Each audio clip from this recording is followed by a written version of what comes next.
Hey everyone, with the holidays upon us and the new year just about here, Dylan Wilson, who most of you know is my real estate partner and my son, and I would like to sincerely thank you for all the trust you've placed in us to handle your real estate needs, both buying, selling, and of course in investing. Taking care of our clients with the utmost care and professionalism and a little bit of fun is our number one goal. So we really want to just take a moment to thank you for that.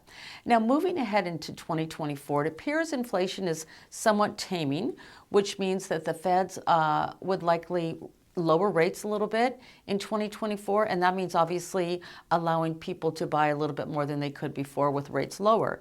So we just wanted to let you know things are looking good on the real estate front in the future, and it's always a good time to invest in real estate. I've never had a client tell me, darn, I wish I didn't buy that house 10 years ago.